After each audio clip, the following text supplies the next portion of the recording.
Hello, it's Nicole. I am very quiet because I'm in the library. I am in the bit of the library that's for group study. So you're supposed to be able to talk, but it's quite early in the morning. It's not that early, yes. It's 9:30. I think most of the students are probably in lectures. That's why this space is mostly empty at the moment. So even though I am allowed to talk, I feel a bit self-conscious to talk aloud. I hope you can hear me. The reason I'm in a different part of the library is that I am waiting for a video call with one of my seminar leaders to discuss one of the essays I submitted for the creative nonfiction writing module. So I want to tell you about my creative nonfiction module so far. I haven't talked about it very much. Every week when I do update for you, it's usually my narrative transformations module books I read for that, things like Homer, medieval English classics, Shakespeare, etc., etc. I haven't talked a lot about the creative nonfiction writing module, so I want to say a little bit about that today.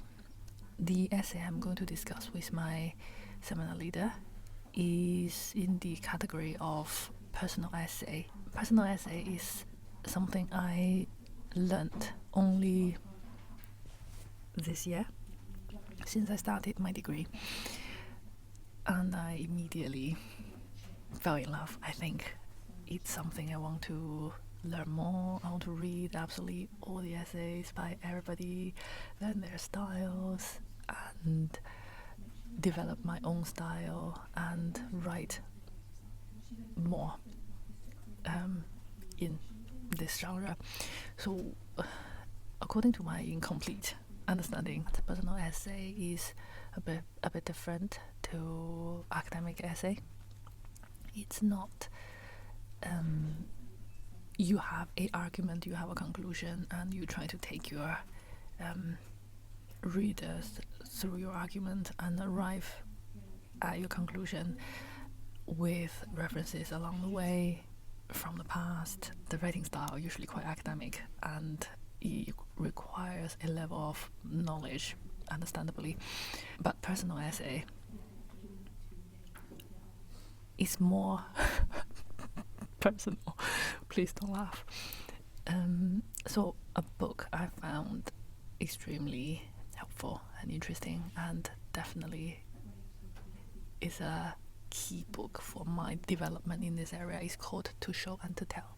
First of all, I love it because the author is not just a writer himself, he's a teacher. I often find a big difference between a book written by a writer and a book written by a teacher. If I want to learn from that book, the reading experience is very different. He has been a teacher of creative writing for many years, and he's passionate about it. I think that makes all the difference in the world for a beginner, for a student like me. He encourages me to give it a go. He doesn't make it sound like it's only something that an expert can do. He says, go for it. So that's one thing I love about this book. The second thing is he explains the key, I guess, ideas about creative nonfiction. So he says it's basically about a interesting mind and a good writing style. So basically, if you have a interesting mind, you have original ideas, you can write about it. You don't need to be a expert in a certain field to be able to write and expect other people to read your writing. That's what I always thought before I read this book. I thought I'm not expert in anything. If I compare to anybody, I can't say I'm an expert in anything. So I can't write about anything, and no one will want to read about anything I write, which is a bit sad. because then there's no point of me writing at all. But I love writing, so this book says, the author says, you can take a subject and you can write down your thought process, and personal essay is the process that you try out your ideas in each and every way, and you take your readers with you along the journey. And while I was reading this book, I also listened to a podcast series called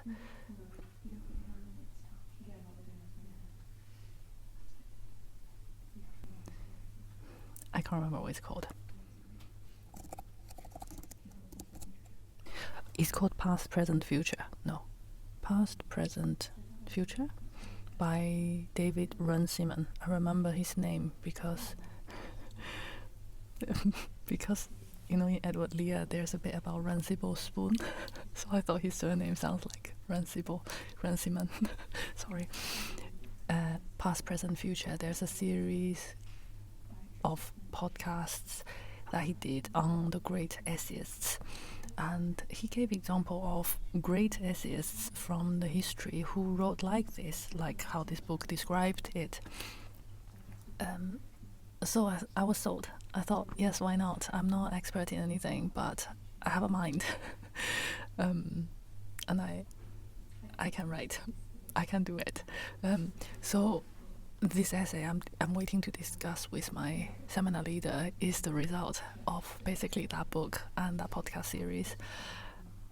And obviously it's a writing exercise that I was asked to do, so I had to do it, but I did it in the style of that book and the podcast series, and I was able to do it because of the encouragement of those two things.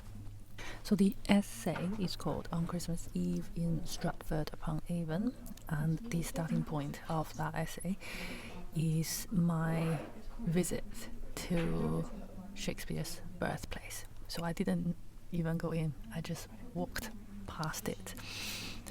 So that's the starting point, and then I asked the question, why do we like visiting birthplace or a house that so-and-so lived? Why do we like doing that? And then my mind moved on to the fact that the house is still there today. It's quite an amazing thing. It's been 400 years and it's still there. And then that just kind of reminded me of a few things, like how the body of King Richard III was discovered a few years ago, and there was a medieval chapel in Stratford as well. So how history is reserved really, really well in England. I talked a little bit about that. And then moving on, I talked about those physical things, those buildings, those physical things are there for us to see because they are preserved. How much of our culture now will be preserved for the future generation? Because for one, everything is digital. I gave the example that if there's suddenly no more internet and no more electricity, say, my essay will disappear, or my YouTube videos will disappear, because there's no physical evidence of them. So in 100 years, 200 years time, what will be in our museums and galleries? There will be less and less culture heritage preserved in physical form, if you know what I mean. Everything is on screen. Will people go to a museum to look at a New Yorker article from 2024? Probably not. So just a thought. I have no conclusion. It's just me pushing that idea and see how far I can go. And that's something I learned from that book, To Show and to Tell. And he said, you can do that. And then I carry on talking about where that distrust of digital things, of me personally, where does that come from? And then it moves on to immortality. People remember Shakespeare because of First Folio, because of his birthplace. Nobody's going to remember me. I'm very sad to say, but most of us will just live and die and be forgotten, etc., etc. So you can see I haven't got a clear destination I was aiming for. I was just walking around Stratford and my mind kind of just wandered around as if I was just taking you for a walk. So that's the essay I am waiting to discuss with my seminar leader, and I look forward to hearing what he says, and I want to know if I'm a hopeful case or a hopeless case. because if he says this is rubbish, I might as well just forget about all this and try to do something else, right? But everybody so far has been very kind. Last Friday was my creative nonfiction seminar week, and I submitted another essay, and the topic was writing through objects. So that was a writing exercise assigned by a different seminar leader. We'll have multiple seminar leaders for that module, and she gave me some feedback on that as well. So my object, the object I chose to write, is my little moleskin notebook. If you're interested, I can tell you about what that essay is about as well. So that one is different to this one, different to personal essay, because the starting point is object. We were asked to pick an object that has personal history, some significance for our lives. I can't think of anything else. I think my notebook is what was most significant for me in my everyday life, in my personal history. Anyway, so I talked about how I use my notebook and what does that mean. So like that exercise of flicking through my notebook and see all the things that I wrote down really reminded me of what happened throughout that whole year, each month, where I was, what I did, what I heard, what I read. It was a really interesting exercise. You should try it out too. The video call is going to happen very soon. I should get ready. I will see you later and let you know what he says.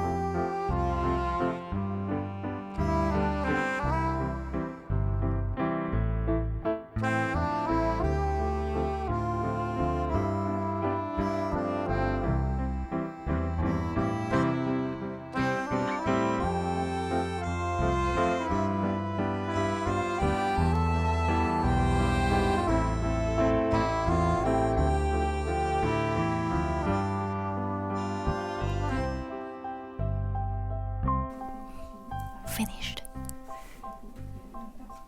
I'm amazed. Quoting Paul McCartney, per adventure, I'm amazed. It's positive, generally speaking. His feedback is positive, and I don't think I'm a hopeless case. To be honest, it was only 15 minutes. It's really short. To be honest, I don't understand exactly everything he says, and it was such a short meeting. I didn't feel like I had time or opportunity to stop him and ask. That's probably my fault. Anyway, there's something to work on. He gave me some book recommendations as well. I will definitely go and read. And he said it's a piece that's worth developing, and I can work on it and include it in my summative essay, which is the portfolio at the end of the year, at the end of the module, where I will be assessed. He even said that if I work on it, I don't know, whoever marks it might mark it as a distinction. I'm really happy. I'm just sharing my joy with you. You are the first people who heard about this. I shall go and do some work and maybe just have a think about what he said and then try to make more sense of it, and then tidy up my notes so I can understand a bit later on as well. A couple of books a few books I want to show you before I finish this video. So following on from what I said in the library, I took the advice of the seminar leader, obviously, immediately. So I borrowed the books he recommended. One of them is called The Situation and the Story by Vivian Gornick. This is a library book. And the other one he mentioned is Steering the Craft by Ursula Le Guin.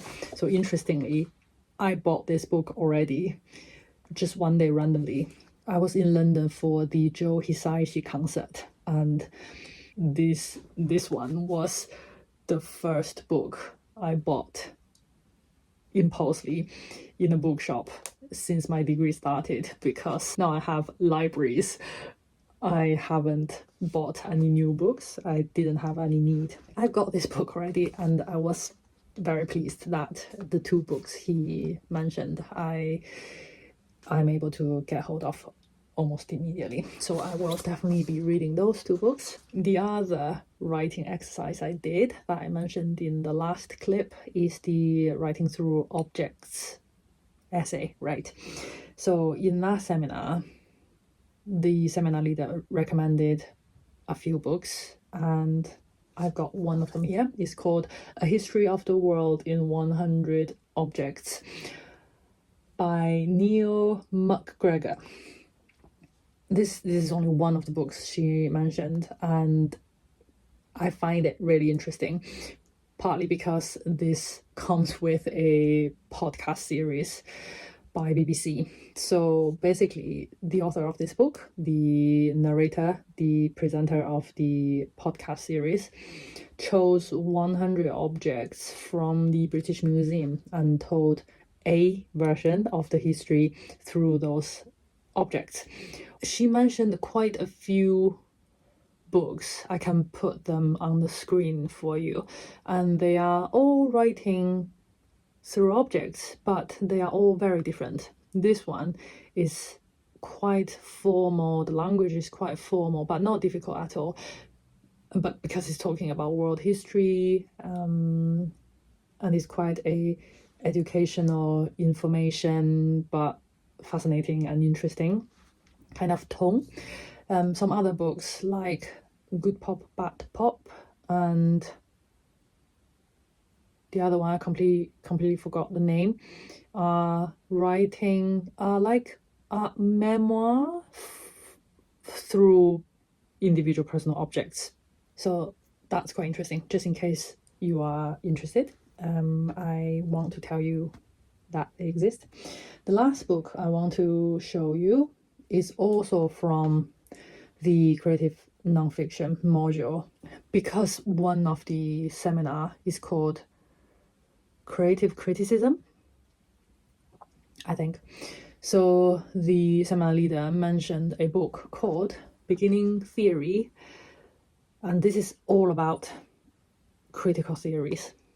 An Introduction to Literary and Culture Theory by Peter Barry. It's a very good book. So I listened to a audiobook, a unabridged recording of this book. It's amazing. Read very, very beautifully, very pleasantly. So I listened to the whole thing, and I am now close reading it, as in sitting down with pen and paper. Actually, I'm using Notion. I'm reading an ebook, so I bought the ebook as well. Making notes, trying to understand all the theory that came out in the 20th century, what they are about, how I can use them for the purpose of my next narrative transformations essay, my next summative essay. It tries to make all the difficult criticism understandable, accessible. I am still struggling, but I find them fascinating. Return to what I said earlier in this video, the author of this book is also a teacher. So the communication is very pleasant. The communication style is very pleasant. And even though I don't understand everything, I don't feel like giving up. It just makes me want to try harder. So it covers structuralism, post-structuralism and deconstruction. So I finished those two. Postmodernism, I finished that this morning as well. Not as close. I think I didn't read this chapter as carefully as previous two, because I'm reading this for the purpose of analyzing Shakespeare's romance. So I don't think postmodernism will apply to Shakespeare, but I could be wrong. I'm still very hazy. Psychoanalytic criticism. It's so hard to read. I'm not using that because I don't like it. Feminist criticism, queer theory, Marxist criticism, new historicism and cultural materialism.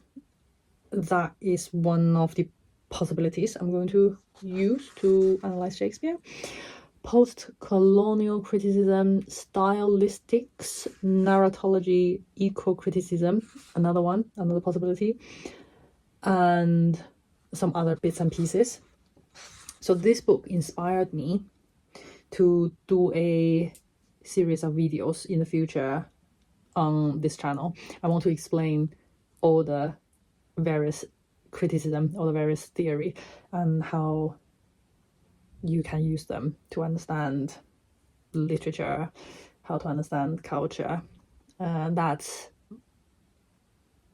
one of my New Year resolutions. I cannot promise when this series of video will come out, but I would really like to do that. I think it's a bit geeky. I don't think you need this in your everyday life. But we are curious people, right? That's why you're watching my video. You want to know what I've been learning, and I want to share, and I think this is interesting. So we will see.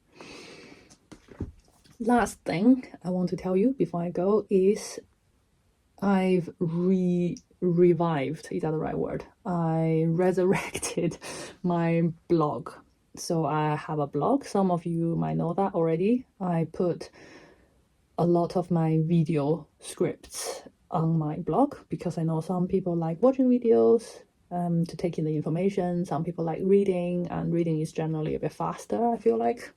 So I have a blog, and I'm going to try post more often this year. I will still put my video scripts on there if I have a script. Like, for example, if I analyze a Shakespeare's play about character, theme, plots, that kind of thing, if it's worthwhile, I will put that on my blog.